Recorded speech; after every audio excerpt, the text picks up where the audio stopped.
Welcome back to Switched to Linux. So today we're going to have a quick pro and con distro review of Antergos. So Antergos is some people say it's not true distro. Some people say it is. What Antergos would be at its purest level is it is a Arch Linux installer.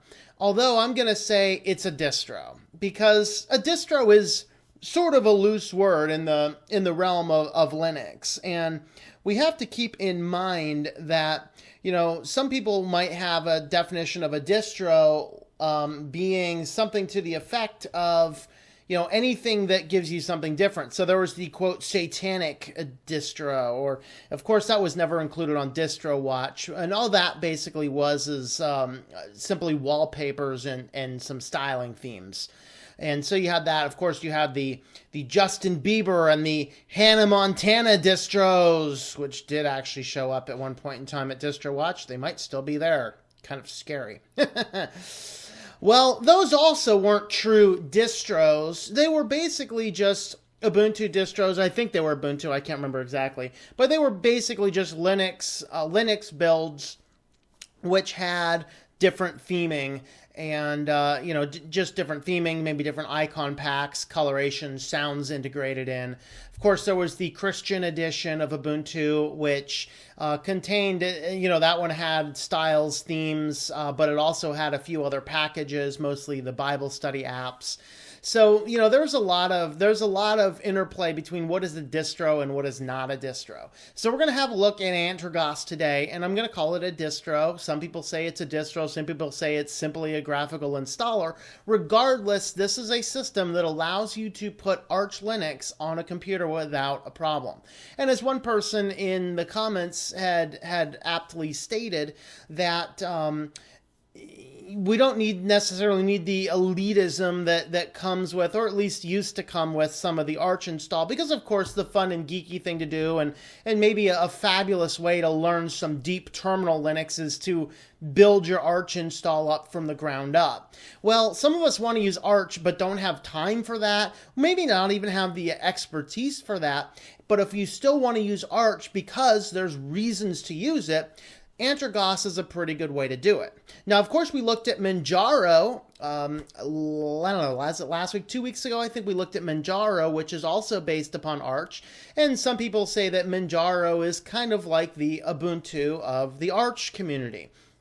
Whereas Ubuntu builds on a lot of platform, a lot of stability, a lot of control on top of Debian, Manjaro does a lot of the same thing for Arch Linux.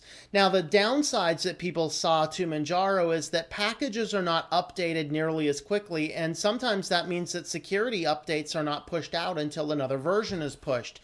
And, holding back packages is a blessing for some people because it means that your system may not become unstable, but it's also a curse in some cases, particularly if you need ultra-secure systems and you need the packages as quickly as possible. So Antergos basically allows you to install Arch in a graphical system, and it allows you to do that without having to worry about the expertise of Arch, but it also does not have a lot of its own packaging. Now, it does have a day or so delay in the Arch releases, so it's not like as soon as Arch comes out it's updated, but it is a system that gets you the updates way faster than a lot of other distros would.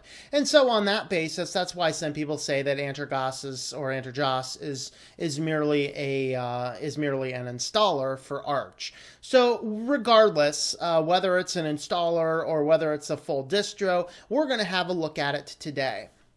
So what I want to do is, I actually have already installed it and played around with it a little bit, but I'm actually going to walk through the installer. Since people make a big deal about the installer, I thought it'd be neat to see what it is. And in fact, there's a lot of fascinating things inside of the installer that I really liked. So we're going to walk through the first part of the installer, and then I'm going to reboot the machine, and I'll show you what I did with it.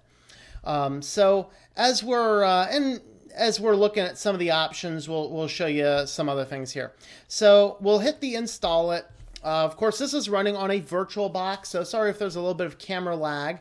I'm working on this new computer build down here, and when this is ready to go, we might be able to do, higher quality videos without nearly as much camera lag on top of VirtualBoxes. So that's kind of what I'm shooting for here.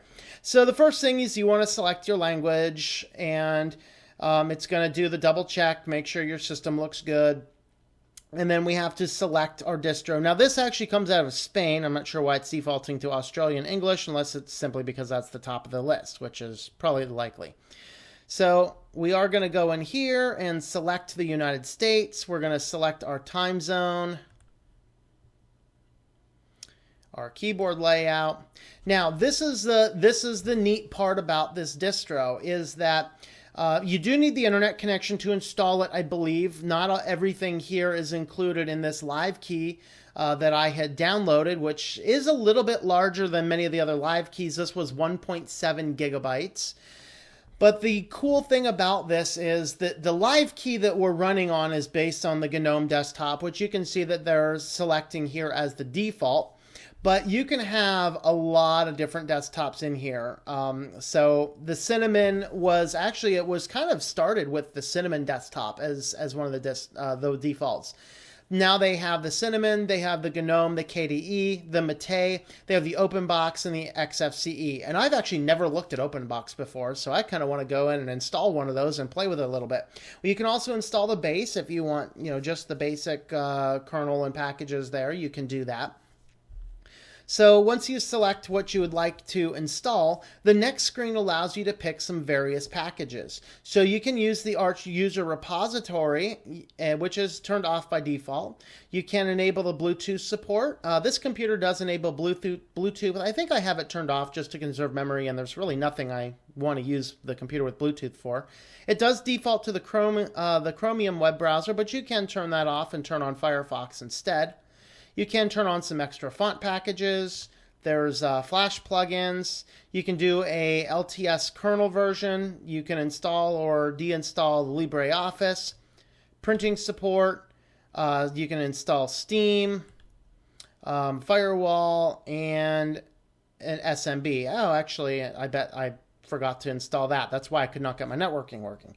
One of my complaints was I could not get the networking going, probably because I did not scroll down far enough to see that Windows sharing is an option here. So you can turn on the various types of things that you would like, and then here's where it's going to ask you about erasing the disk, which I'm not going to do. I just went through the hassle of setting this up and playing with it a little bit. So let's have a quick look at the desktop itself.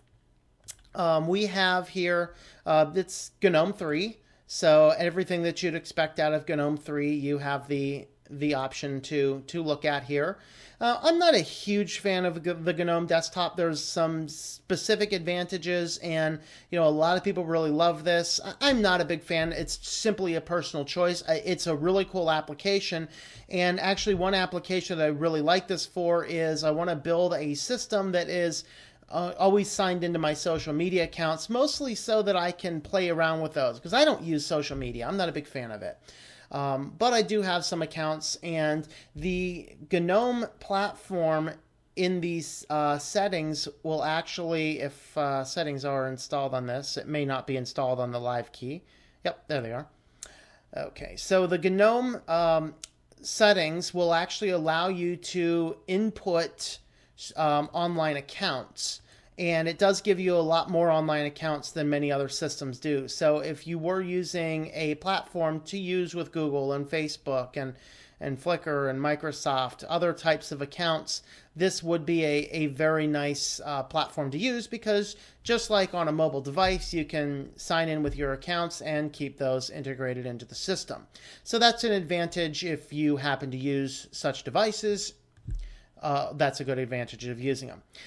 Again, with the modern theming, I really like the overall theme, but I'm not a huge fan of the icons.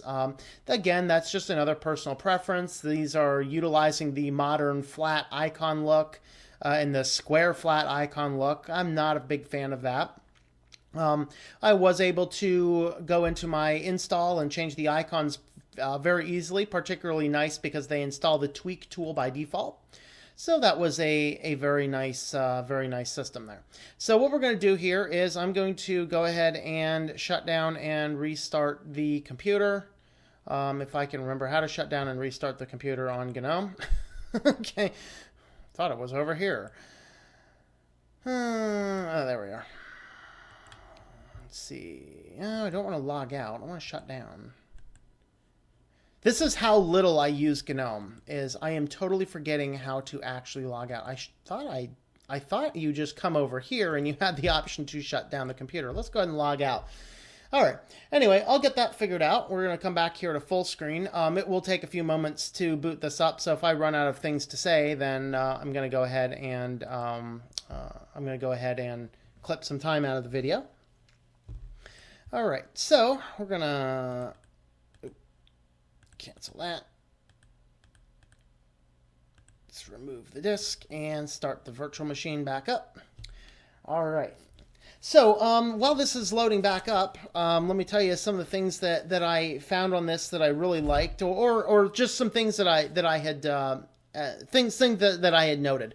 The first is this is based on Arch, of course, which is generally a rolling release type platform, and pretty much as soon as Arch gets loaded up, you will get the updates out to you. I think they said that it's within a day or two, but they also, the user community base is also very good, and the developers are very good. They're very active on their website, and they give you a warning, for example, that there is a new Cinnamon update coming out that has a conflict with Python 3.6. And so they say don't upgrade Python until you see the Cinnamon upgrade to go with it. So that is something that I know nothing else about other than it was on their website. If that happens to apply to you running Cinnamon anywhere, keep that in mind. And I'm going to look into that a little bit more later. I love the fact that this thing can have multiple desktop environments. You can pretty much pick whatever you happen to want. And it is completely media ready. In fact, it didn't even give me the option to select or deselect media. That may or may not be a deal breaker for you, but it is something that is worth considering. That it is a media ready system, so you can install your system and go right onto YouTube. I did test YouTube. As I said, I was not able to actually get in and do some network sharing. I think that's because I never installed the Samba servers. But all that being said, I have confidence that the thing would work. You can choose a lot of your basic web browser and basic software that we have seen. And of course, the community definitely affirms that updates come to the Arch system way faster than they come to the Manjaro system. And then, of course, as we saw, you can utilize the Arch user repositories. All right, so now we are logged back into my system. That took way faster to boot up than I was anticipating. And I'm just going to double check over here. Okay, see, now I pull down my menu. I'm not going crazy. Okay, now I can pull down my menu, and there's my logout button. That was actually lacking in the live key. Okay, good. I feel better about myself. I'm not too incompetent on GNOME. It's not like I never use this. I actually use it more than you think, but I just don't do a lot of videos with it. All right, so on this, of course, you can see that I did change the icons back to the icons that I like better. I just really like the look of these, and so I changed back to that. So here's our settings. Let me go to the all platform. There we go. All right, we are, of course, running a little bit slower because we are on a VirtualBox, but it is actually running pretty quick. Some things that I noted, there was some, let's see if I can find it now. There were some adjusters that I can make to the overall theme settings, the Qt5 settings, I believe, that for whatever reason, okay, now these ones were working just fine. Actually, the icon theme, I could not actually get the icon theme to change using this platform. So you can see here that I can come over here and unless for some reason this is not changing the main icons of the system, which I thought it would. This color appearance, we can change this guy here. You can change these to older types of windows, newer types of windows. But what is nice about the system is it does have the tweak tool built right into it, and so you don't have to worry about that because you can come right into the tweak tool. Of course, I added my desktop icons, which is what I like to do. You can install or you can run different themes without a big deal here. So depending on what you like as far as your theming, you can you can do these, and then here's where I change my icons. So we have the high color, we have the contrast icons. These ones were pretty nice. Actually, these are pretty nice. It gives me the same icons here, except different coloring on the folders. And then we have some light options. And then here's your square, more modern icons. In the event you like the modern icons, you can use those as well. That's awesome if you do. It's neat to have the options in the system, but I like the ability to rotate between them. Okay, so I didn't even look at the cursors available. It looks like we don't have any other cursors or shell themes installed. And then over here we can enable the desktop icons, and it did actually give me the icons a little bit larger than I liked, but I just went ahead, opened up on GNOME. Of course, if you do not like the size of your icons, you just open this up here and click on, which one is it? It's one of these. There it is. The context menu button here, and then you can create a new folder, bookmark the location, there's a new tab, and this will allow you to increase the folders. You'll see that it will increase and decrease the folders across the whole system.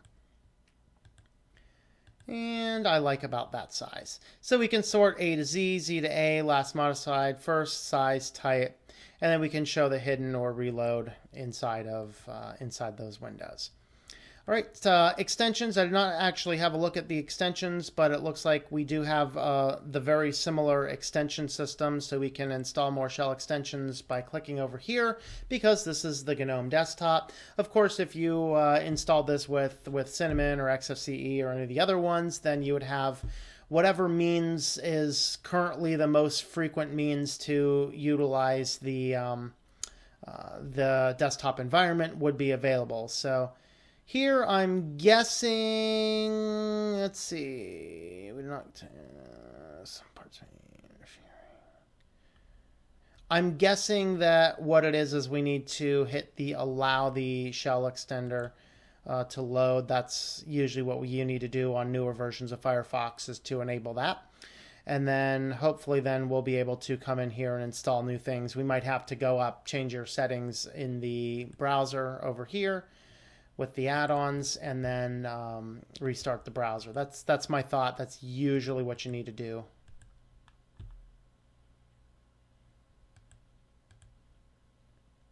So always activate. And we're not going to go through the time to open that back up, but you can see that there's still a lot of your different shell extensions. So anything you're used to doing on the GNOME desktop, or if you're not familiar with the GNOME desktop, come in here, play around with these shell extensions. They are pretty cool. We can adjust all of the fonts on the system. And I like the fact that they have this tweak tool installed by default. This is a very handy thing that for some reason is not installed on Fedora's GNOME. Here's your startup applications. If there is an application you would like to run on startup, maybe you want to load your emails, right when the thing starts up. Actually, that's what I'm noticing is I don't think there's a default email. Is there?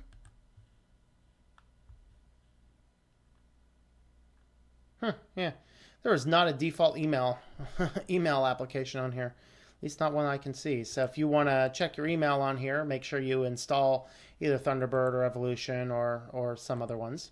Of course, we have our notifications up here at the top in GNOME.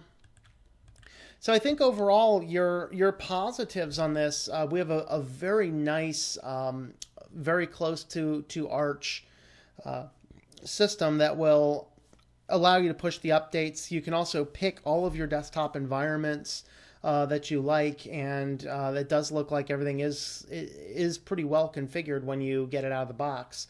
Maybe on the downside, some people may not like how quickly updates come to it in the event that it may cause system instability, but I imagine that because they do give it a day or two release, they want to test it, make sure there's no issues. I'm not sure that's going to be an issue. Some people have said that they have never had any problems with this platform at all.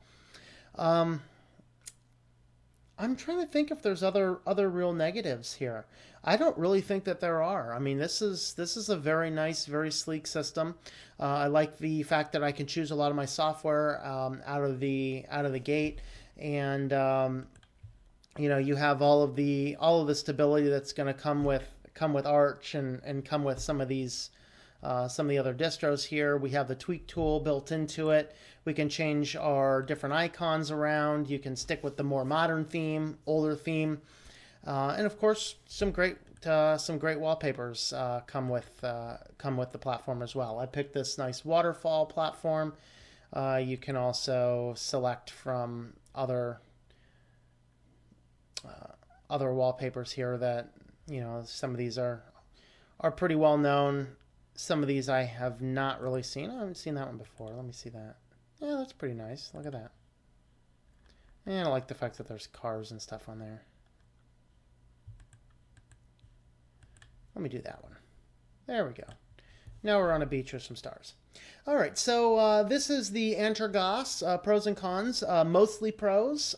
If you want to utilize Arch and want to stick pretty close to Arch but do not have the time to build an Arch machine, this is probably the distro for you, especially if you want to try around with different desktop environments. There's only one live key, or you get one's much lighter weight installer. I did actually say early on that it was a 1.7 gigabyte installer. That's actually not entirely true, because if you go to their main website,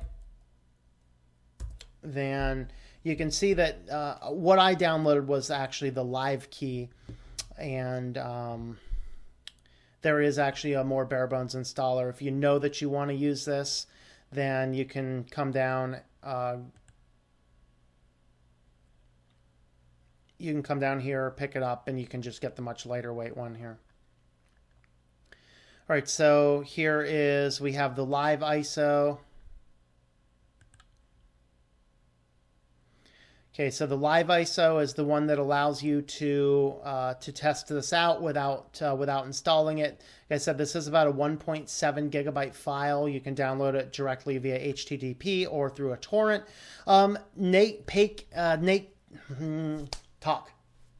Take note. There you go.